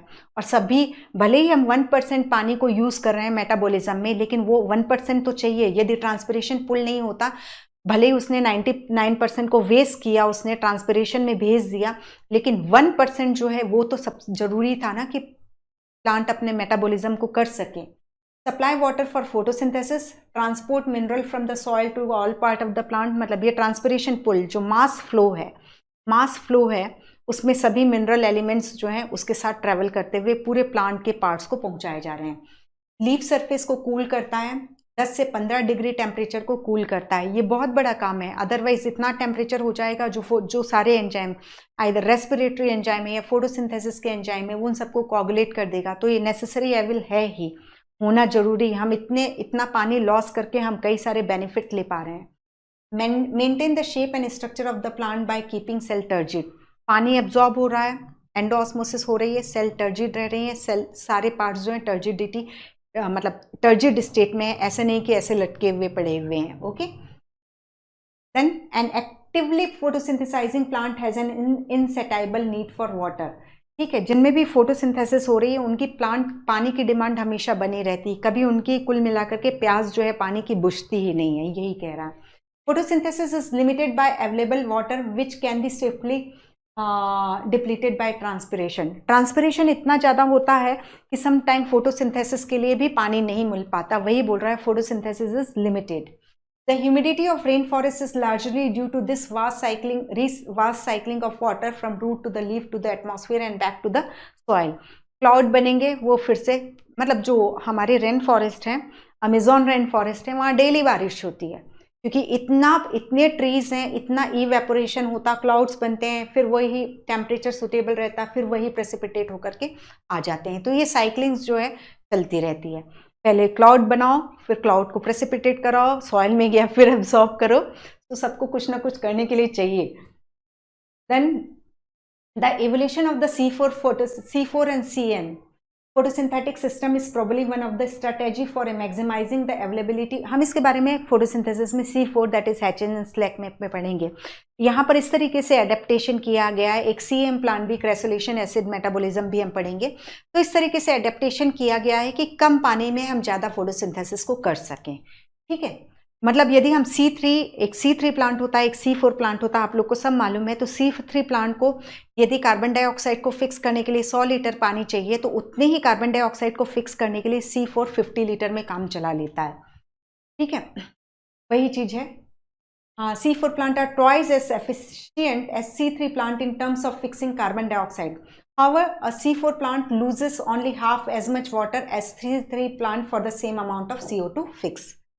अब है ये हमारा ट्रांसपिरेशन एंड गार्ड सेल के बारे में जो कुछ भी है, मतलब हमने यहाँ पे ट्रांसपिरेशन देखा, देन उसके बाद एसेंट ऑफ किस तरीके से ट्रांसपिरेशन पुल जनरेट हुआ ड्यू टू कोहेसिव फोर्स और एडेसिव फोर्स। एडेसिव फोर्स ने वाटर को जाइलम में वाटर के कॉलम को मेंटेन रखा, और जो ट्रांसपिरेशन पुल है उसको रेजिस्ट किया, जिससे कॉलम ब्रेक ना हो। यदि कभी कॉलम, मतलब रेट ऑफ ट्रांसपिरेशन जब बहुत ज़्यादा है, उतना पानी रूट एब्जॉर्ब नहीं कर रही है, तो कैविटेशन होता है, तो रूट प्रेशर जो है उस कैविटेशन को फिल कर देता है। ये सारी चीज़ें हमने देख ली है।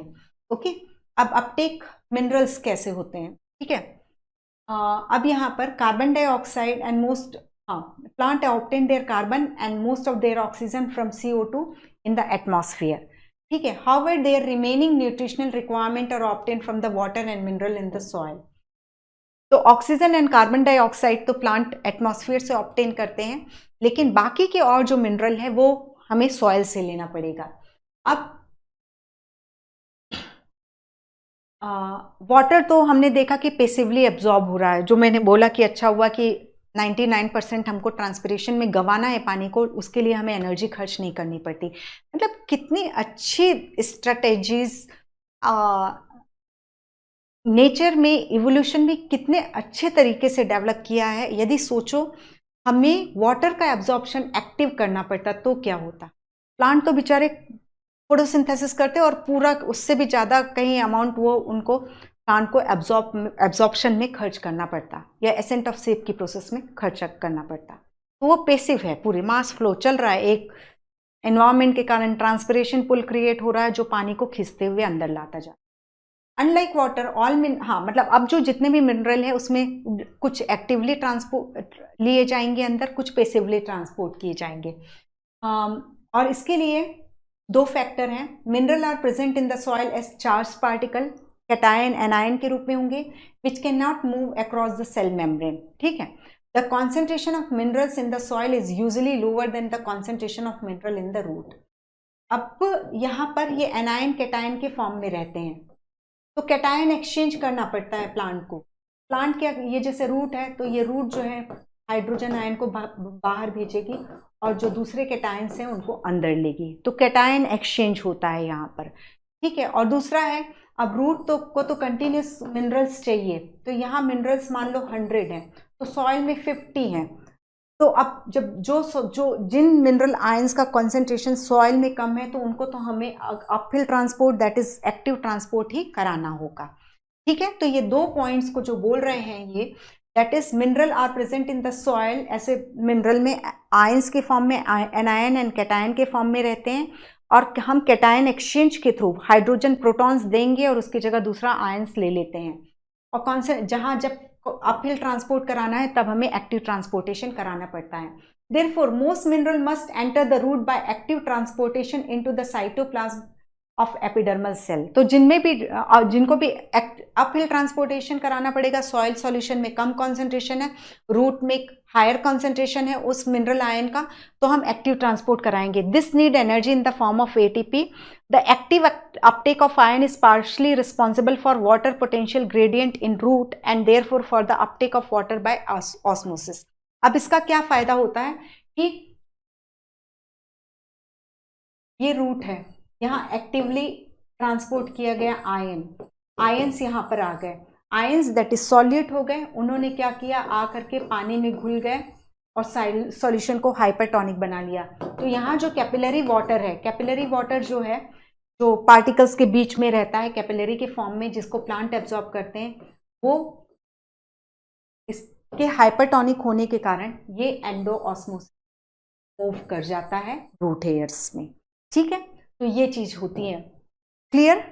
एक्टिवली एब्जॉर्ब किया आयंस को, जिसके कारण रूट सेल्स जो हैं वो हाइपरटोनिक हुई, जिसके कारण सॉइल सॉल्यूशन में जो वाटर है वो एंडोऑस्मोसिस शो किया उसने। Some ions also move into the epidermal cell passively। तो ये क्लियर है कि जो मिनरल आयन का एब्जॉर्प्शन होता है उनमें कुछ जो है एक्टिवली एब्जॉर्ब होंगे और कुछ जो होंगे वो पैसिवली एब्जॉर्ब होंगे। Okay, then ion are absorbed from the soil by both passive and active transport। Specific protein in the membrane of root hair cell actively pump ion from the soil into the cytoplasm of the epidermal cell। तो बिल्कुल clear है कि ions जो है उसके लिए root cell epidermal cell में ion membrane protein जो है वो प्रेजेंट होंगे, either it can be channel और कैरियर प्रोटीन। एक्टिव ट्रांसपोर्ट है तो उसमें कैरियर प्रोटीन इन्वॉल्व होगा। Then like all cell, the endodermal cell have many transport protein embedded in many transport protein। Endodermal cell का casparian strip वाला role, क्योंकि apoplastic में तो कहीं अभी ट्रांसपोर्ट कोई मेम्ब्रेन ट्रांसपोर्ट वगैरह कुछ भी नहीं चाहिए। सिम्प्लास्ट वाले जो जितने वाटर एंड मिनरल्स सिम्प्लास्ट के थ्रू होकर के आ रहे हैं, तो आयंस जो हैं सिम्प्लास्ट मतलब प्लाज्मा मेम्ब्रेन को क्रॉस करेंगे तो मेम्ब्रेन प्रोटीन के थ्रू अंदर आ गए हैं, लेकिन जो एपोप्लास्टिक वे में आ रहे हैं, रास्ते से आ रहे हैं, वो एंडोडर्मल सेल के मेम्ब्रेन प्रोटीन से अंदर लिए जाएंगे। देन स्पेसिफिसिटी शायद मैंने ये पहले भी नहीं, ठीक है। अब यहाँ पर ये है कि मैंने हमेशा ये बोला है कि मेम्ब्रेन प्रोटीन जो होते हैं स्पेसिफिक होते हैं, दैट इज जिसका एग्जांपल मैंने दिया था कि जिसकी कार है वही बैठ के जाएगा। ये मेम्ब्रेन प्रोटीन सपोज पोटेशियम को कैरी करता है तो ये दूसरे सोडियम या किसी कैल्शियम को कैरी नहीं करेगा, तो ये स्पेसिफिसिटी रहेगी और यहाँ पर वो स्पेसिफिक आयंस को अंदर लेकर के एंडोडर्मल सेल में लेकर के चले जाएंगे।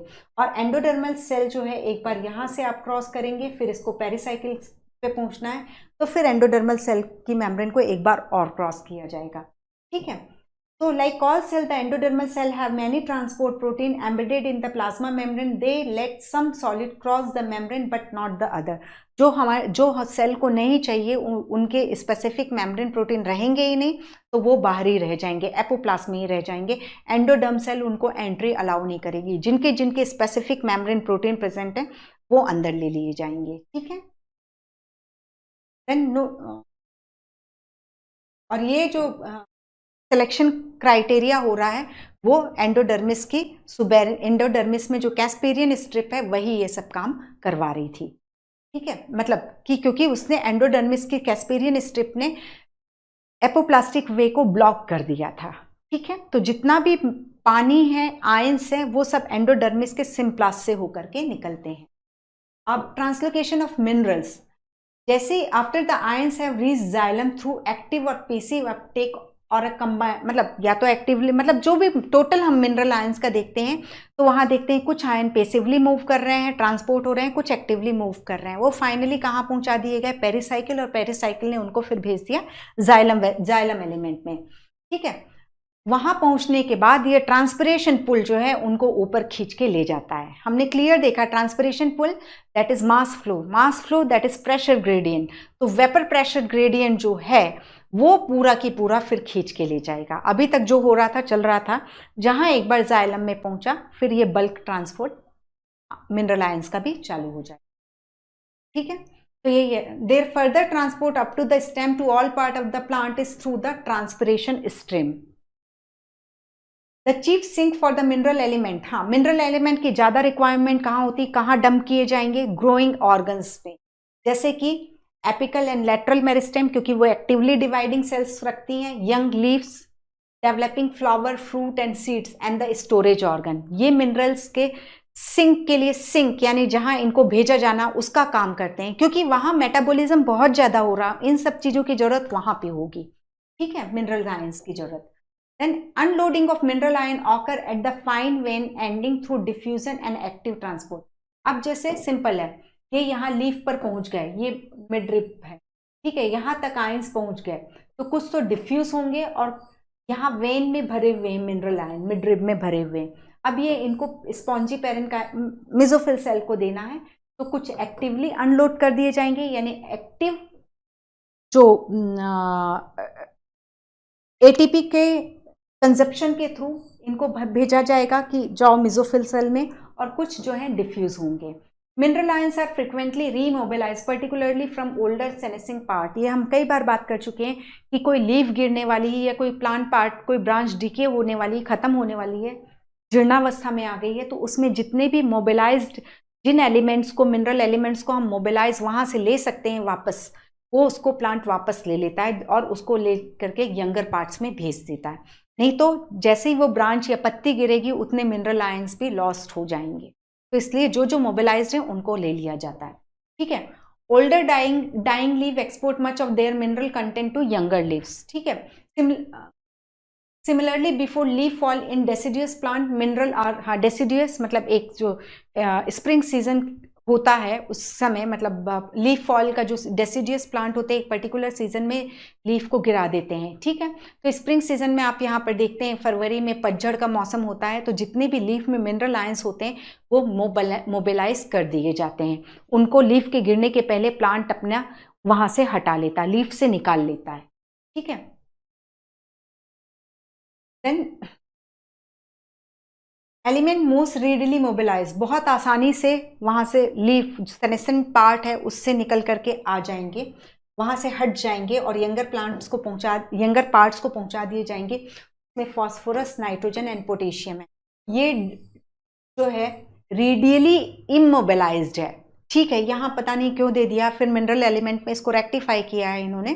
तो ये एक्चुअली सल्फर जो है रेडियली इमोबिलाइज, यानी वो जल्दी से कहीं जाने के लिए रेडी नहीं होता है। ठीक है, तो ये तो रेडिली मोबिलाइज्ड है, तुरंत निकल जाएंगे, लेकिन ये निकलेगा, लेकिन जैसे यदि इसको कैल्शियम एंड सल्फर ऑप्शन में लेते हैं, ठीक है, तो ये कैल्शियम तो हम निकाल ही नहीं सकते, सल्फर निकल सकता है, ठीक है, लेकिन ये तो निकलेगा ही नहीं। तो जब कैल्शियम और सल्फर आपके ऑप्शन में दोनों है तो आपको इमोबिलाइज को इसको टिक करना है, और यदि कैल्शियम ऑप्शन में नहीं है, केवल सल्फर में है, तब आपको सल्फर टिक करना होगा।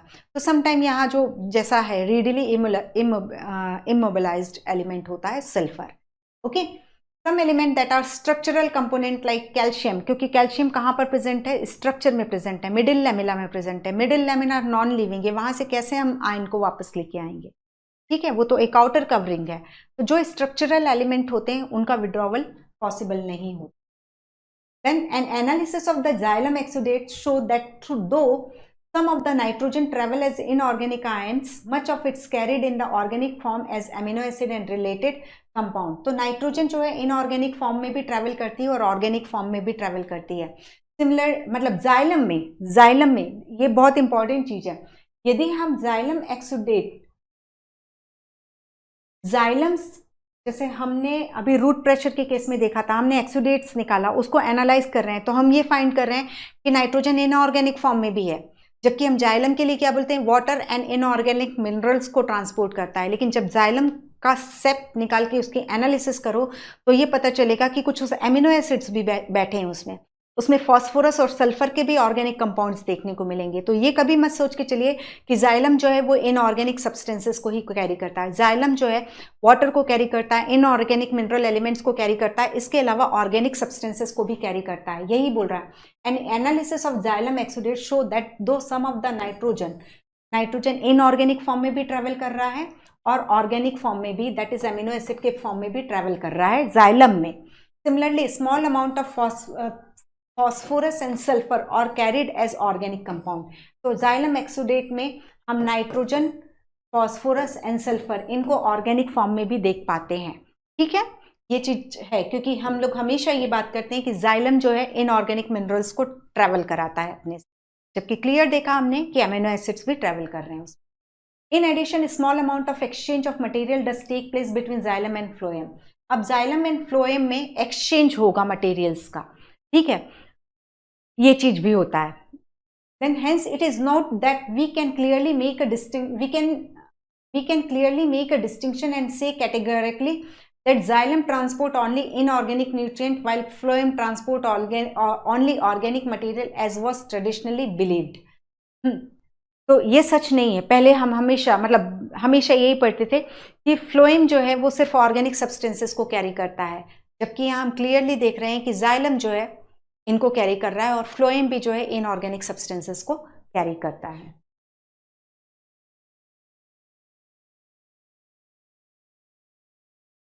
तो यहाँ ये जो लास्ट में हमने कुछ पॉइंट्स पढ़े, इनको बहुत अच्छे से याद रखिए, ठीक है।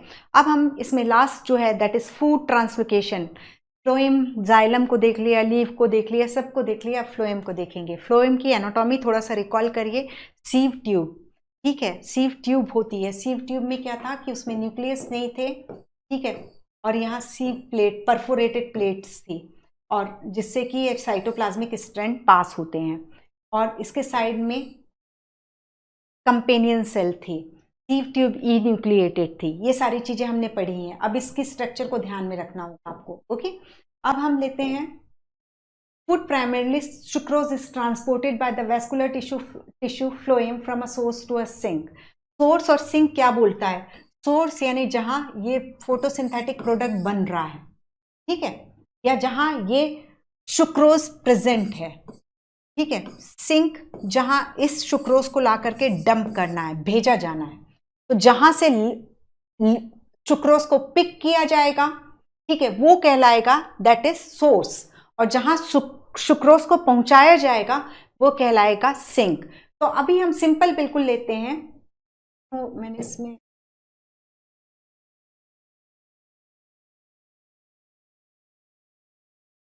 ठीक है, क्लियर सोर्स जहां से सुक्रोज को हम उठाएंगे, जहां था वो, जहां इकट्ठा हुआ है वो सोर्स है, और जहां ले जाकर के छोड़ेंगे वो सिंक है। अब सोर्स एंड सिंक के बात में हमने शुरू में भी की थी कि ये बदलते भी रहते हैं। स्प्रिंग सीजन में मतलब डेसिडियस प्लांट है, उसकी पूरी पत्तियां झड़ चुकी हैं, रूट में फूड स्टोर है, तो स्प्रिंग सीजन में क्या होगा, रूट के पास फूड है, तो वहां से सुक्रोज को पहुंचाया जाएगा एरियल पार्ट्स में, तो वो फूड को यूज करके सेल डिवाइड होंगी और लीफ को फॉर्म करेंगी। तो अभी हम पहले ये देखते हैं, सिंपल टर्म में देखते हैं Usually the source is understood to be that part of the plant which synthesizes the food, that is the leaf, and the sink the part that needs, जिसे सुक्रोज की जरूरत होती है, जहां सुक्रोज स्टोर किया जाने वाला है. But the source and sink may be reversed depending on the season or the plant's need. अभी जस्ट मैंने स्प्रिंग का आपको एग्जांपल दिया डेसिडियस के केस में. Sugar stored in root may be mobilized to become a source of food in the early spring when the bud of tree act as sink. ठीक है. Axillary बड है, पत्तियां पूरी गिर चुकी हैं, एक्सिलरी बड को स्प्राउट होना है, बढ़ना है, लेकिन उसके पास लीफ नहीं है जो फूड बना सके. तो जो रूट में फूड स्टोर किया था वो तब रूट अर्ली स्प्रिंग में रूट जो है सोर्स का काम करेगी और एक्सिलरी बड जो हो गई वो सिंक का काम करेगी. तो सीजन के हिसाब से सोर्स एंड सिंक का रोल जो है, कभी कोई सोर्स बन रहा है तो कोई कभी और कोई सीजन में कोई दूसरा सोर्स बन रहा है. तो सोर्स एंड सिंक्स एक फिक्स नहीं कि मैं बोलूं कि leaf is always source and root is always sink. So sometimes root act as source and leaf auxiliary bud act as sink. तो ये change होती रहती है concept. Then since the source sink relationship is variable, the direction of movement in the phloem can be upward or downward. Bidirectional, multidirectional होता है phloem से movement. This contrasts with that of xylem, केवल unidirectional transportation के लिए responsible होता है. अब यहाँ पर हम पहले इसको समझ लेते हैं, फिर जो भी लिखा है उसको बात करेंगे बिल्कुल सिंपल तरीके से. ये हो गया है जाइलम, ठीक है, ये है फ्लोएम. फ्लोएम में यहाँ साथ में हम कंपेनियन सेल और लगा, ठीक है. ये हमने मेसोफिल सेल बनाई, मेसोफिल ने फोटोसिंथेसिस से ग्लूकोज बनाया, फिर उसको डाइसेक्राइड सुक्रोज में कन्वर्ट किया. सुक्रोज चला गया कंपेनियन सेल में, ये यहाँ डिफ्यूज होगा क्योंकि यहाँ सुक्रोज का कॉन्सेंट्रेशन ज़्यादा है, ये यहाँ पर कम है. लेकिन फ्लोएम क्या है, फ्लोएम ट्रांसपोर्ट कर रही है सुक्रोज का. फ्लोएम सुक्रोज के रूप में फूड को ट्रांसलोकेट करती है, तो यहाँ सुक्रोज तो ज़्यादा होगा, ठीक है, उसको तो वही काम है. तो वहाँ तो सुक्रोज बहुत सारी लीफ सेल्स हैं वो कंटिन्यूसली डंप कर रही हैं, तो सुक्रोज का कॉन्सेंट्रेशन वहाँ पर ज़्यादा है. तो ये जो कंपेनियन सेल है ये एक्टिवली सुक्रोज को सीव ट्यूब में भेजेगी, ठीक है. इतना फिर से समझते हैं. लीफ ने ग्लूकोज बनाया, मेसोफिल सेल ने ग्लूकोज बनाया, ग्लूकोज को डाइसेक्राइड सुक्रोज में कन्वर्ट किया, सुक्रोज डिफ्यूज हुई कंपेनियन सेल में, और कंपेनियन सेल में इतने सुक्रोज मॉलिक्यूल है जबकि यहाँ पर बहुत सारे हैं. तो एक्टिवली अनलोड किया, मतलब अनलोड किया यानी कंपेनियन सेल के पास जो सुक्रोज था उसको एक्टिवली अनलोड किया, ठीक है. हम एक चीज और देखते हैं कि यहाँ पर जो रहती हैं दैट इज न्यूक्लियस एब्सेंट है, लेकिन माइटोकॉन्ड्रिया वगैरह प्रेजेंट रहते हैं. क्यों, वो हम बाद में देखेंगे, ओके. तो ये यहाँ हुआ. अब क्या हुआ, जब यहाँ पर सब जगह से अनलोडिंग हुई, बहुत सारी मेसोफिल सेल ने सुक्रोज को अनलोड किया, तो ये सॉल्यूशन क्या हो जाएगा, हाइपरटोनिक हो जाएगा, ठीक है.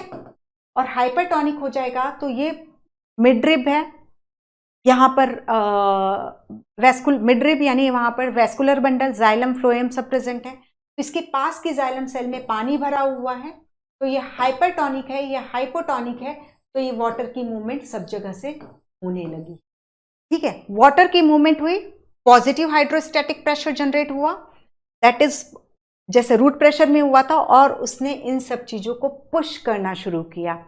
ये पुश होता गया, अब ये हम पहुंच गए सिंक सेल में. ये ट्रेवल करता आ रहा है, यहाँ पर हाई प्रेशर डेवलप हुआ, ठीक है, और यहाँ लो प्रेशर है, तो ये स्वेप्ट हो गया, पूरे सुक्रोज मॉलिक्यूल आ गए. अब जैसे ये सिंक पे पहुंचा तो सिंक में फिर इसको एक्टिवली भेजा गया, कहाँ पर, सिंक सेल में, ठीक है. एक्टिवली भेजना है, माइटोकॉन्ड्रिया की जरूरत होगी, एटीपी की जरूरत है, तो इसलिए माइटोकॉन्ड्रिया को रखा गया. एक्टिवली भेजा गया इसको सिंक सेल में, माइटोकॉन्ड्रिया ने एटीपी जनरेट की एंड ये काम हो गया. अब क्या हुआ, यहाँ सुक्रोज पहुंचा तो इसको इमीडिएटली स्टार्च में कन्वर्ट कर दिया जाएगा, ठीक है. स्टार्च में कन्वर्ट किया गया तो स्टार्च जो है वाटर में इनसॉल्युबल होता है, शुगर रहेगा तो ये इसको हाइपरटोनिक कर देगा, ठीक है, हाइपरटोनिक करेगा ना, तो इसलिए इसको स्टार्च में कन्वर्ट कर दिया. स्टार्च वाटर में इनसॉल्युबल होता है. अब क्या होगा, यहां से सुक्रोज विड्रॉ होता जा रहा है, यहां से सुक्रोज विड्रॉ होता जा रहा है, तो क्या हुआ, ये जो यहाँ पर हाइपरटोनिक था ये क्या हो गया, यहाँ पर हाइपोटोनिक हो गया as compare to xylem cell. तो ये हाइपोटोनिक हो गया तो वाटर मूव कर गया यहाँ पे, ठीक है, और जिसके कारण वाटर यहाँ पर मूव कर गया। तो ये हमेशा ये सिंक वाली चीज बनी रहेगी यहाँ पर कि जो सुक्रोज आया उसको भेज दिया गया सिंक सेल में जहां उसको स्टोर करना है as in the form of starch. Starch इसलिए बना के रखा जाता है क्योंकि सुक्रोज के रूप में रखेंगे तो एक तो सुक्रोज डाइसेक्राइड, स्टार्च पॉलीसेक्राइड है, वो कॉम्पैक्टली पैक हो जाएगा और इनसॉल्युबल है वाटर में, तो वो ओपी को चेंज नहीं करेगा और इसके कारण ये यहाँ से सुक्रोज निकलता गया तो ये हाइपोटोनिक हो गया, हाइपोटोनिक हो गया और ये हाइपरटोनिक हो गया तो वाटर की मूवमेंट यहाँ हो गई। ओके, तो कंटिन्यूस ये सुक्रोज निकलते जा रहे हैं तो यहाँ सुक्रोज का कॉन्सेंट्रेशन कम है, ठीक है, सुक्रोज का कॉन्सेंट्रेशन कम है और वाटर निकलता जा रहा है तो यहाँ पानी या ये जो है मतलब यहाँ दैट इज प्रेशर पोटेंशियल जो है यहाँ पर प्रेशर कम है और यहाँ पर कंटिन्यूस लोड हो रहा है और पानी अंदर जा रहा है तो पानी प्रेशर जो है वहाँ पर ज़्यादा है, ठीक है। तो इस तरीके से हमेशा सोर्स सुक्रोज की लोडिंग करता जाता है सीव ट्यूब में जिसके कारण उस पॉइंट पर प्रेशर जो है वो हाई रहता है और यहाँ पर सुक्रोज को विड्रॉ किया जाता है जिसके कारण यहाँ पर प्रेशर जो है वो लो रहता है। तो ग्रेडियंट एस्टेब्लिश रहता है और मूवमेंट चालू रहती है, यही चीज है मुंज हाइपोथेसिस, ठीक है। तो हमने क्लियरली एक चीज देखी है, जो ट्रांसपिरेशन पुल है वो पुलिंग फोर्स है, खींच रहा है ऊपर को, जबकि जो फ्लोएम में धक्का मारा जा रहा है पुशिंग फोर्स हो रहा है। दोनों ही प्रेशर ग्रेडियंट है लेकिन एक प्रेशर किस तरीके से खींच के जनरेट हो रहा है और जो दूसरा है वो पुशिंग फोर्स है। दोनों ही बल्क फ्लो थे, कंसंट्रेशन कोई मायने नहीं रखता, सब के सब उसके साथ ट्रेवल कर जाएंगे। ओके, तो फ्लोएम सेट में मेनली वाटर और सुक्रोज होता है, दूसरे सुक्रोज हार्मोन एमिनो एसिड्स भी प्रेजेंट होते हैं। यही चीज फिर से दिखाई उन्होंने, फिर भी देख लेते हैं पहला कहाँ शो कर रहा है। ट्रांसपिरेशन पुल, वाटर चढ़ रहा है, ट्रांसपिरेशन पुल के कारण वाटर चढ़ रहा है, सुक्रोज जो है अनलोड किया जा रहा है, ठीक है। Source cell load sucrose into companion cell, the sucrose enter phloem sieve tube reducing water. आपको ये याद रखना है कंपेनियन सेल से ये अनलोड किया जाता है सीव ट्यूब में एक्टिवली, ठीक है। इसलिए हम इस इमेज को नहीं देखते, ये कहीं से ऐड ऑन की गई है। द प्रेशर फ्लो और मास फ्लो हाइपोथेसिस, अब इसमें हमने इसको पूरा अच्छे से पढ़ लिया किस तरीके से काम चल रहा था। The accepted mechanism use for the translocation of sugar from source to sink is called pressure flow hypothesis. As glucose is prepared at the source it is converted to sucrose, किस में कन्वर्ट होगा, mesophyll cell में ही convert होगा, ठीक है। Then the sugar is then moved into the form of sucrose into the companion cell and then into the leaving phloem sieve tube cell by active transport. This process of loading at the source produces a hypertonic condition in the sieve tube. Water in the adjacent xylem move into the phloem by osmosis. As osmotic pressure built up, the phloem sep will move to area of lower pressure. At the sink, osmotic pressure must be reduced. खत्म किया जाना है तो हमने sucrose को बाहर भेजा, ये निकाल दिया, ठीक है। Again active transport is necessary to move the sucrose out of the phloem sieve tube and into the cell which will use the sugar, converting it into either energy में कन्वर्ट कर लेंगी या स्टार्च या cellulose में store कर देंगी। As sugar are removed the osmotic pressure decreases and water moves out of the phloem. क्योंकि sucrose निकल गया तो सिंक वाली जगह पर हाइपोटोनिक हो गया सीव ट्यूब का माहौल, तो वो हाइपोटोनिक हो गया एज कंपेयर टू जाइलम, तो उससे पानी निकल करके जाइलम को चला गया, तो वहाँ प्रेशर फिर कम हो गया। पानी के निकलने के कारण, पानी के अंदर आने के कारण सोर्स पर प्रेशर जनरेट हुआ था, पानी के निकल जाने के कारण प्रेशर कम हो गया, तो ये ग्रेडियंट इस तरीके से स्टैब्लिश रहेगा। To summarise, the movement of sugar in the phloem begin at the source, ठीक है। मूवमेंट ऑफ शुगर फ्लोएम पर शुरू होगी, सोर्स पे शुगर लोड किया जाएगा, एक्टिवली ट्रांसपोर्ट किया जाएगा सीव ट्यूब को। Loading of the phloem set up a water potential gradient that facilitate the mass movement in the phloem and Phloem tissue is composed of sieve tube cell which form long column with holes in their end wall. हमें anatomy अच्छे से मालूम है, जिसे हम sieve plate कहते हैं. Cytoplasmic strand pass through the holes in the sieve plate, so forming continuous filament. As hydrostatic pressure in the sieve tube of phloem increases, pressure flow begins and the sap move through the phloem. Meanwhile, at the sink, incoming sugar are actively transported out of the phloem and are removed as complex carbohydrate like cellulose and starch. The loss of solute produce sucrose निकल गए तो phloem का माहौल hypotonic हो गया, जिससे पानी निकल गया तो उसका प्रेशर पूरा खत्म हो गया. तो नीचे सिंक में क्या हुआ, दैट इज कम प्रेशर बना रहेगा, सोर्स में हाई प्रेशर बना रहेगा और ये ऑर्गेनिक सॉल्यूट्स का मूवमेंट इस तरीके से चलता रहेगा. अब गर्डलिंग एक्सपेरिमेंट, ये पता करना कि कैसे ऑर्गेनिक सॉल्यूट्स का ट्रांसपोर्टेशन, दैट इज सुक्रोज का ट्रांसपोर्टेशन कौन करता है. तो ये सब चीज़ें जो लिखी हुई है उसको मैं एक लाइन में इस तरीके से बताती हूँ. ये ट्री है, ठीक है, मैंने क्या किया, यहाँ गर्डलिंग कर दी, यानी थोड़े से टिश्यू मैंने निकाल दिए. तो फ्लोएम जो होता है इधर होता है, ये फ्लोएम लीफ ने फूड बनाया, सुक्रोज बनाया. अब नीचे तो जाने का रास्ता मिल नहीं रहा उसे, तो ये यहाँ एक्यूमुलेट होगा, जिसके कारण हमें यहाँ पर गर्डलिंग के ऊपर बल्जिंग फूला हुआ स्ट्रक्चर दिखाई देगा. दैट इज ये जो है यदि मैं इसको यहाँ पर गर्डलिंग कर दूँ, यहाँ से इतनी ये सब टिश्यू को हटा दूँ, तो फ्लोएम यहाँ फ्लोएम लेकर के आ रहा फूड, और ये फूड यहाँ एक्यूमुलेट होगा, तो यहाँ ये इस तरीके से बल्ज हो जाता है गर्डलिंग वाले एरिया में. तो वो ये क्लियर बताता है कि दैट इज फ्लोएम होता है. अच्छा, इसमें गर्डलिंग कर देंगे तो सबसे ज़्यादा नुकसान किसको होगा, रूट को होगा, क्योंकि रूट को क्या नहीं मिलेगा, फूड नहीं मिलेगा, और फूड नहीं मिलेगा, रूट मरेगी तो फाइनली ट्री मर जाएगा. ओके, यदि हम किसी भी इसका पूरा गर्डलिंग से फ्लोएम के टिश्यू निकाल देते हैं तो सबसे ज़्यादा प्रॉब्लम रूट को होगी, क्योंकि वो तो खुद फूड नहीं बना पाती, जो थोड़ा बहुत स्टोर है थोड़े दिन काम चलाएगी. यदि इस समय भी हमने सप्लाई चालू नहीं की तो वो ख़त्म हो जाएगी, और रूट ख़त्म हो जाएगी तो प्लांट ख़त्म हो जाएगा. तो बार्क के रिमूवल से सबसे ज़्यादा नुकसान जो है रूट को मिलता है, क्योंकि बार्क एक टेक्निकल मतलब टर्म में हम नॉन टेक्निकल टर्म यूज़ करते हैं, बार्क में हम फ्लोएम टिश्यू को भी इंक्लूड करते हैं. तो यदि बार्क रिमूव कर दिया जाएगा तो ये प्रॉब्लम हो जाएगी. ठीक है, ये गर्डल एक्सपेरिमेंट. तो यहाँ पर ये देखो, इसमें ये शो कर रहा है कि जो ये पहले स्ट्रेट शो कर रहा है, ठीक है, और ये जो है ये जैसे बल्जिंग, थोड़ी सी बल्जिंग शो. यहाँ पर जाइलम फ्लोएम जो था यहाँ पे, उसको हमने गर्डलिंग से हटा दिया, बिल्कुल ऐसे पतला कर दिया, उस एरिया की बार्क को निकाल. Okay, so this simple experiment show that phloem is the tissue responsible for translocation of food and that transport take place in one direction towards the root. Girdling experiment से हम यही proof करते हैं कि जो food की supply root को हो रही है फ्लोएम के थ्रू हो रही है, और this experiment can be perform. ठीक है, तो ये सारी चीज़ें थी, और इसकी समरी में एज सच जो पॉइंट्स हमने कुछ भी मतलब एक एडिशनल पॉइंट, क्योंकि वहाँ पे काइनेटिक एनर्जी वाटर पोटेंशियल के लिए लिखी हुई है, तो एक्चुअली वाटर पोटेंशियल जो है वाटर की पोटेंशियल एनर्जी ही है.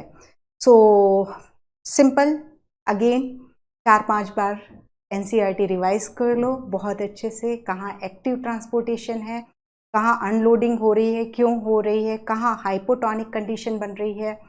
हाइपोटोनिक कंडीशन जब बनेगी तो प्रेशर रिड्यूस होगा कि हाई होगा, ये सारी कॉन्सेप्ट्स को बहुत अच्छे से. ठीक है, जब हाइपरटोनिक सिचुएशन बनेगी एंडोऑस्मोसिस होगा, प्रेशर रेज करेगा, बढ़ेगा. जब हाइपोटोनिक होगी तो वो सेल से पानी निकल जाएगा, तो हाइड्रोस्टैटिक प्रेशर रिड्यूस होगा. जाइलम पुलिंग फोर्स, मतलब ascent of shape pulling force, mass flow वो भी है, फ्लोएम में भी मास फ्लो है, लेकिन ये पुशिंग फोर्स है. ओके, तो सिंपल रिवाइज करिए. Thank you.